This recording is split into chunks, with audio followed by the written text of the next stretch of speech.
All right, we welcome on a very special guest. He covers Texas A&M sports for Gig'em 247. It's 247, right? Or is it 24/7? Uh, I sorry, immediately lost you on the Wi-Fi. it went out.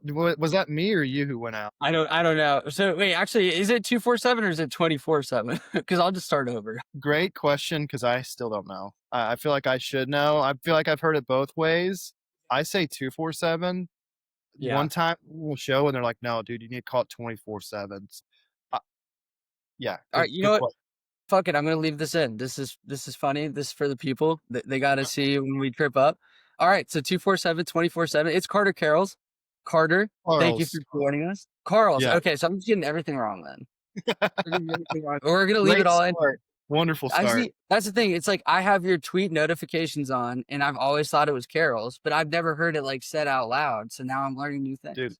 nobody on planet gets this name right. Like, everyone says Carol's. I've even gotten Carels, and I just try to tell them, like, "Hey, it's like Carl's Jr." That's my best way of saying it, but yep. Sorry, I feel like I keep getting in and out, but, uh, It's if going I in now, ever but I'm go sure. out, Yeah, don't worry about it. So we'll just call you Car from here on out, if that's cool. it sounds great. So I just want to I want to jump right into this. So like I mentioned, I have your tweet notifications on. I'm chronically online with the AgKnocks account. I think you do a great job covering the team. So you've been standing on the table for Cassius Howell from the very beginning, from training camp and onward, and I've noticed it.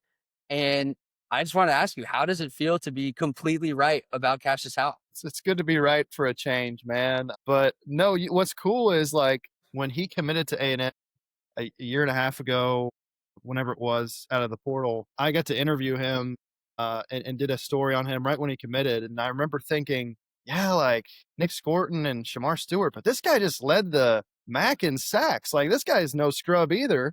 And you saw it last year where he was tearing it up as a backup, and you kind of thought, hey, is this guy like the best pass rusher on the team? I know these other two guys get talked a lot, and they got drafted real high. But man, Cassius Howell, maybe he should get some more run. And man, he's shown it this season and playing his way into probably being a first round draft pick, I'd imagine. Yeah, he's been unbelievable.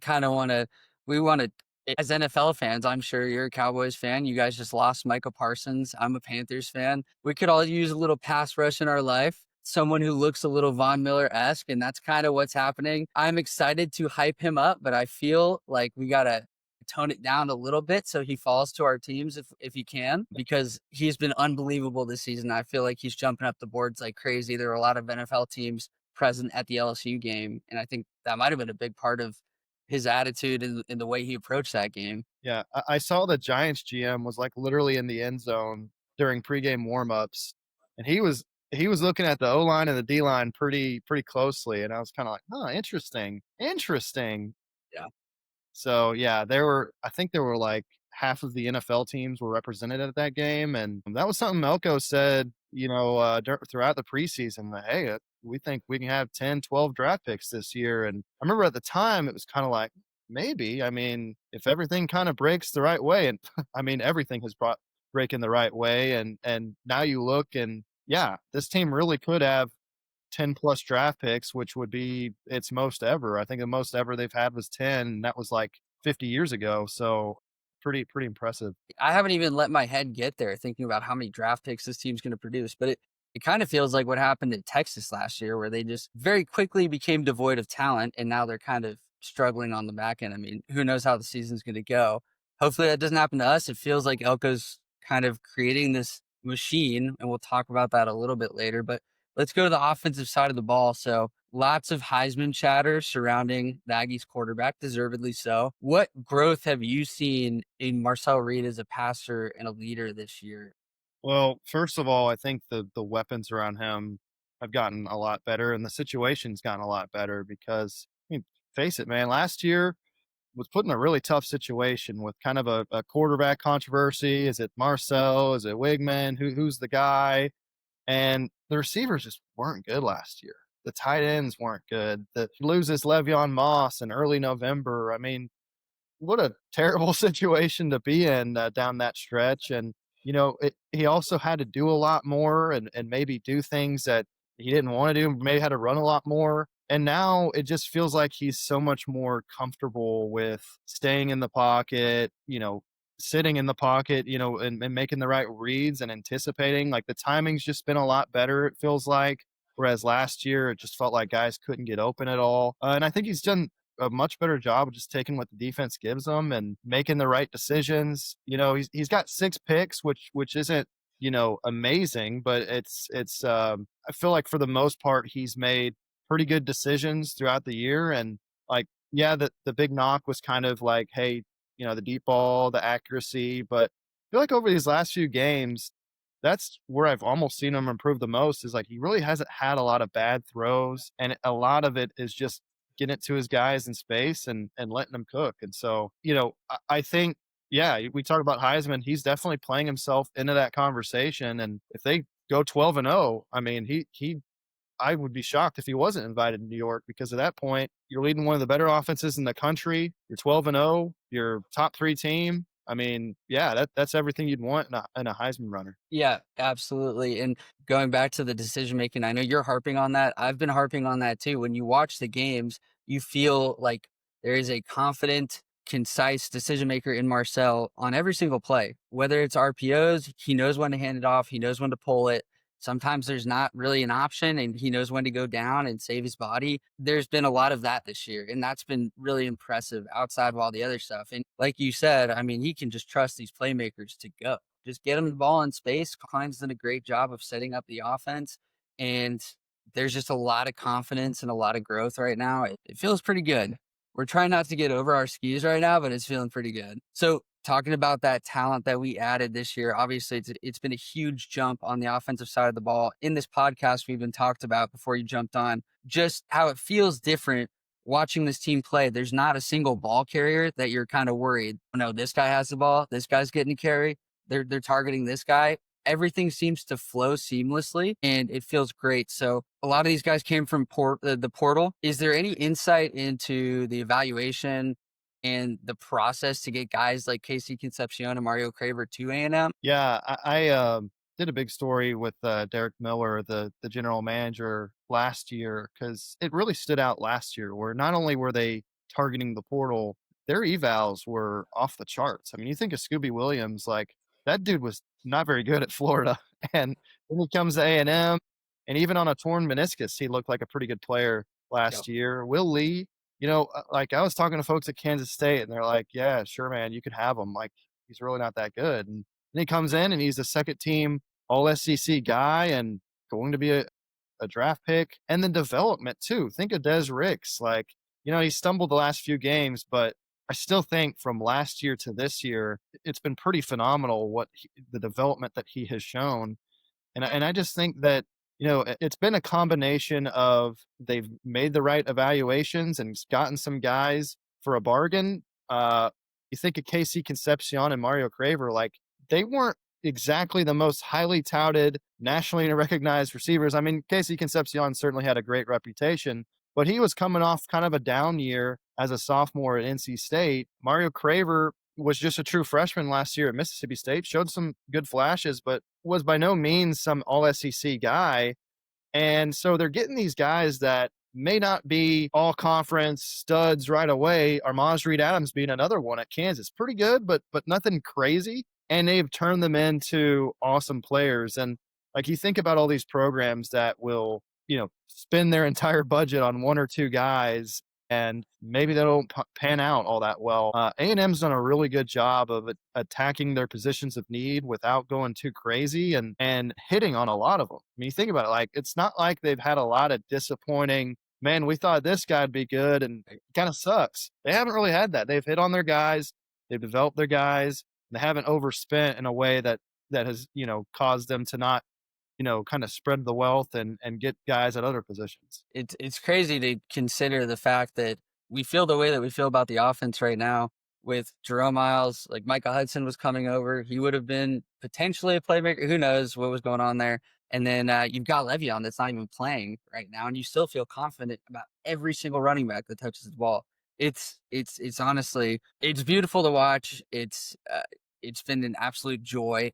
And so a big part of that has been Colin Klein, which I feel like rightfully so. He was getting a lot of flack last year and even at the beginning of this year, a lot from us. And me in particular, Tom Ag has been saying some crazy shit about Colin Klein. We've had to walk that back. We did so on this podcast. We're feeling better about him. He's still got a lot to prove, right?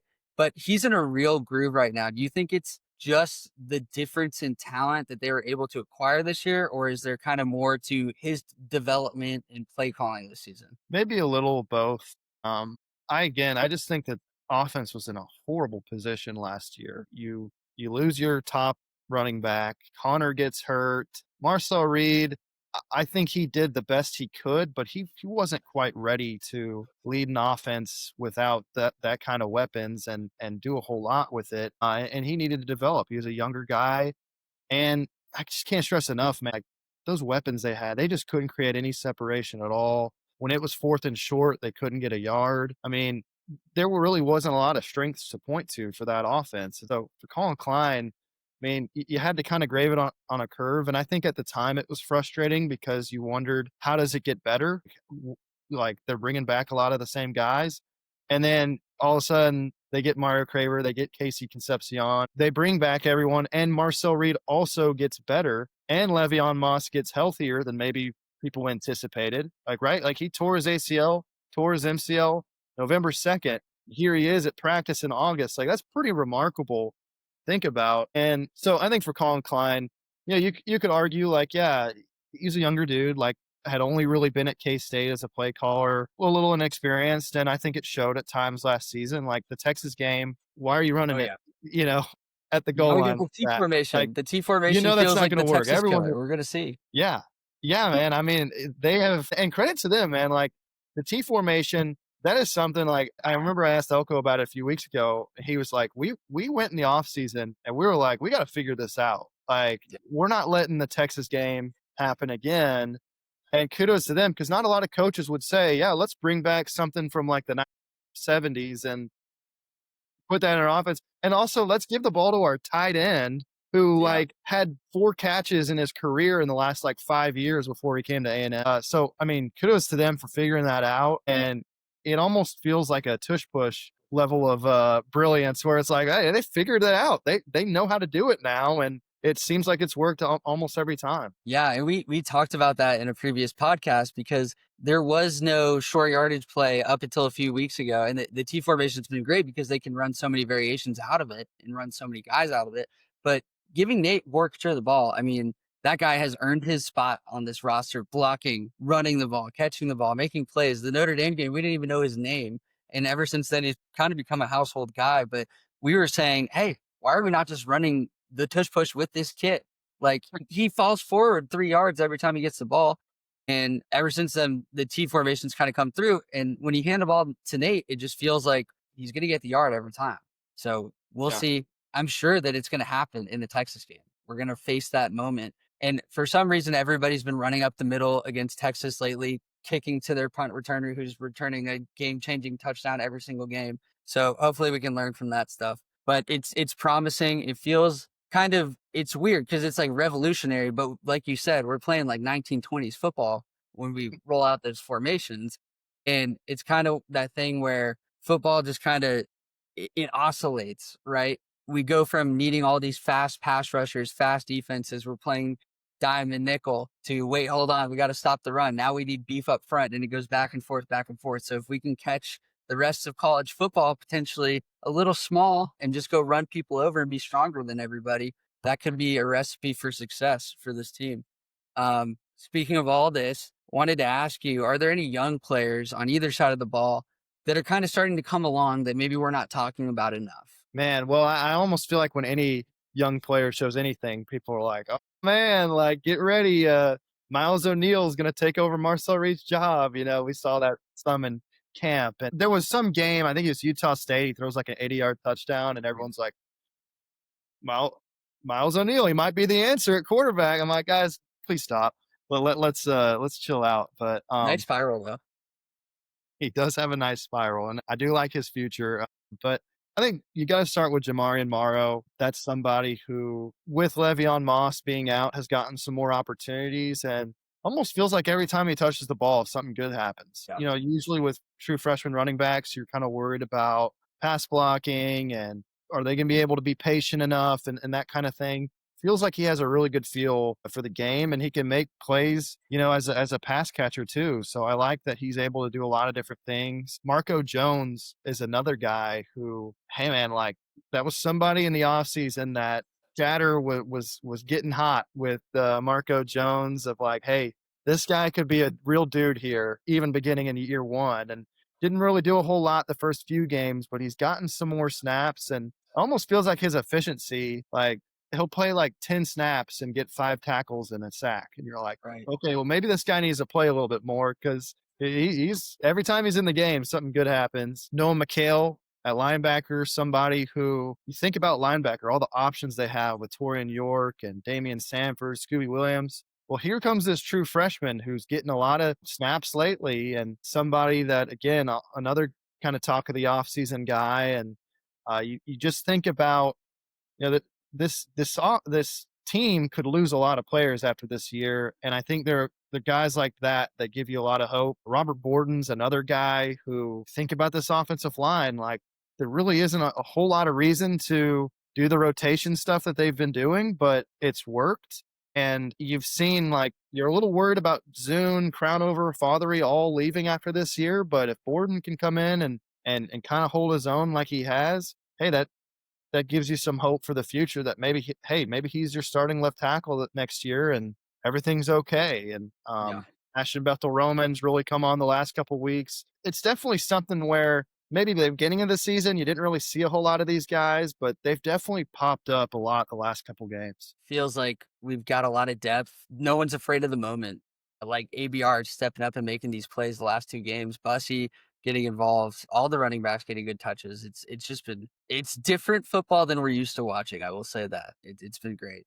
So wanted to ask you just in general, and I don't know, we'll see if you're comfortable answering this question. What is it like asking Elko a question in a press conference? Because it feels like he's always the smartest guy in the room. And no offense when I say that, but I would be very intimidated asking that man a question, especially after a loss, which we haven't had this year. Hopefully we never do. Man, yeah, you really got to be on your game because we always joke, us and the reporters on the beat, where we're like, there are a few things that you just cannot ask Mike Elko about, or you're gonna get a wisecrack out of him. One of them being, do not ask about last year.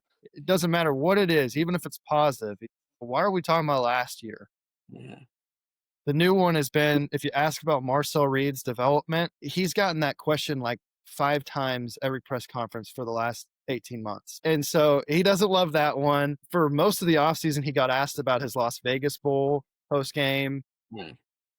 And if you ever ask him something he's been asked a whole bunch, he ain't going to be a big fan of that one. So there's that. And so I try to stay away from the last year unless I have to. But yeah, you have to come prepared. And what's funny is I think a lot of times he does get agitated. It's from the out of towners, the national guys who kind of come in.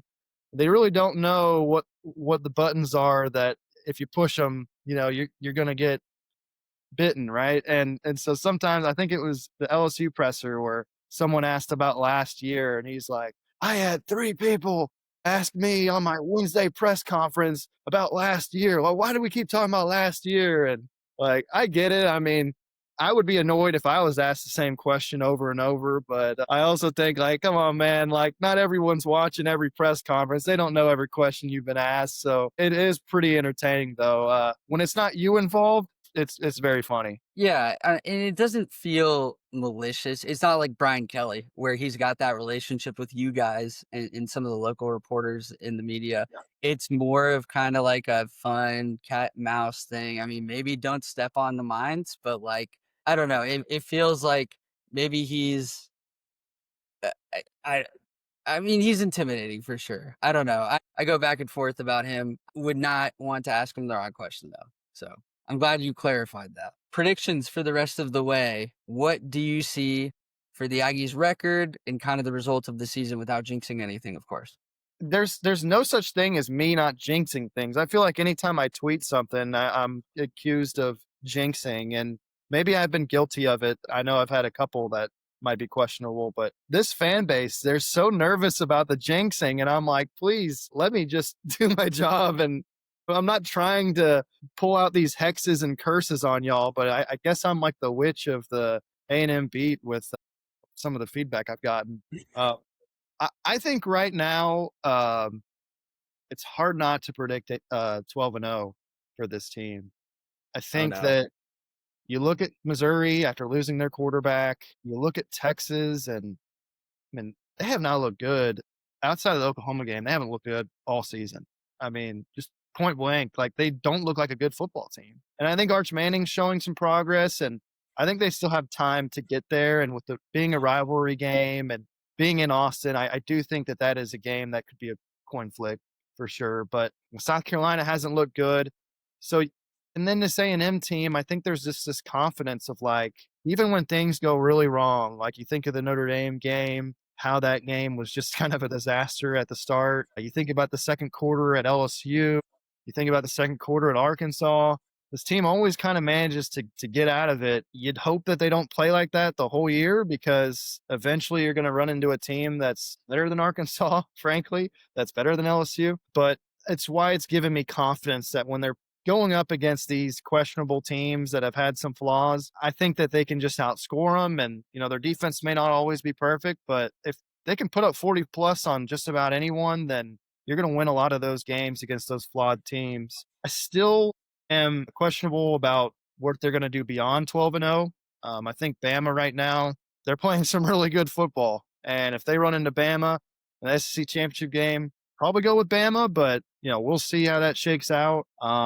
And then I think the playoff, it just kind of depends on the matchup. But I do think the thing that you have to like about this is there is not one single team you look at and you say, "Man, A&M's got no chance. Right. They aren't beating them."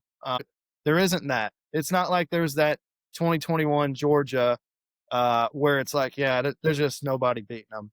2019 LSU, there's nobody even close to that, right? So I like that, but you could also say, well, these 6 or 7 teams could beat A&M, and so it's going to be a wild college football playoff because the parity really has never been this wide open in college football, and with a 12-team format, who knows what's going to happen? And I'll be really curious to see, like, if A&M loses the SC championship game, do they still get a first round bye? Because with the rules changed, do they get that? Do they bump them to 5, and then all of a sudden they're hosting North Texas in a playoff game? There's a lot of crazy possibilities with this. And I think the good thing for A&M is now that you're 8-0, you've got so much margin for error that if you lose to Texas, if you lose to South Carolina, you're going to be fine. You're probably still going to make the playoff. And you could be 11-0 going to Texas, and the game really doesn't matter because you still go to the SEC championship game if you lose. That's a possibility. And so it's just kind of wild to think about what's ahead for this team and all the possibilities. But we like to say on this podcast, we're 8-4 until we win 9. So once we win 9, I don't know what the hell we're going to say anymore. But I agree with you. I think that when you're thinking about the teams they can match up with in the playoff, it's not, you don't think about caliber as much as you used to. It's more about the matchup, right? Like I feel a little bit more scared about an Alabama team than an Ohio State team or an Indiana team that legitimately they haven't played anybody. And that doesn't mean that they're not a good team, but they haven't played anybody. We're going to be battle tested. We haven't flinched in crazy road environments against really good teams. So that's been very cool. One last question for you. Another question. Don't jinx this, but do you feel like this could be the start of a dynasty run for Elko where he could step in? It seems college football is kind of missing that top elite, like, face of the college football world head coach. Does he step in? Is there a chance that this feels like it could be a dynasty run? I'm not going to go that far because I just think the parity is so spread out that it's hard for anybody to have a dynasty anymore. And I also think, you know, it's setting up to where after this year, they're going to lose some guys. I mean, you look at Casey Concepcion, very well could be playing himself into a first round pick. You might lose as many as 4 offensive linemen to the draft. You're going to lose Cassius Howell. You're going to lose Albert Regis, Deion Hayes, Tyler Onyedum. Okay, we're ending on a bummer now. I don't mean to do this. Sorry, sorry, but you could be losing like a lot of guys. The good news though is Marcel Reed's got 2 years left. Like, it's kind of amazing to think about that he's got 2 years after this left. Mario Craver's only a true sophomore right now. He's got another year at least. You know, you've got a lot of guys coming up that you like, and I think with how well they've done in the portal, you would expect them to continue to plug those holes in and be fine. Yeah, dynasty a little too much for me, but I do think that hey, it is something where I think they can. It's not going to be a flash in the pan like maybe the 2020 season was for Jimbo because Elko's doing all the right things. He's using the transfer portal. He's got the right assistant coaches. He's the adult in the room that this team had needed, right? So I think that they've got a lot of things working for them to sustain their success, but dynasty, a little too much for me, AgJack. That's fair. That's fair. So, I mean, yeah, what you're talking about, it's been the Wild West of NIL. It's been the Wild West of the transfer portal. It feels like A&M's becoming, if you got these kids with, similar agents or agents in general, when you look at Texas A&M as a destination in the transfer portal, you see all the success. All these guys are playing much better at A&M. All these guys that are getting their draft stock boosted. I think that that's going to pay dividends for us because there really isn't a precedent for that. So that's going to be great. And then you mentioned Marcel. It doesn't feel like he's going to be entering the NFL anytime soon. I think he's got to put on a lot of weight. I think he's got to develop a little bit as a passer, not to take anything away from him, but that's just the reality of the NFL. So maybe we see him hang around for a couple years. Maybe he gets to working with, off-season QB coaches, and we see even better version of him than the one that's already kind of competing for the Heisman this year. Yeah. It sounds like a dynasty to me. Anyways, Carter, appreciate you coming on. We've been trying to do this for a long time. I'm glad you could finally make it. This is a lot of fun. Go ahead, plug your social media or anything else you got. Yeah, at Carter Karels is where you can find me, and then gig'em247.com. I still don't know if it's 247 or 24/7, so y'all can decide. I do know my last name, though, it's Carls, so just Carter wanna clear Carter. the record because people just I don't think anybody, not even my own mom knows my last name. It's pretty unbelievable. So, yeah, man, I appreciate you having me on. Yeah, it was awesome. Thanks, man.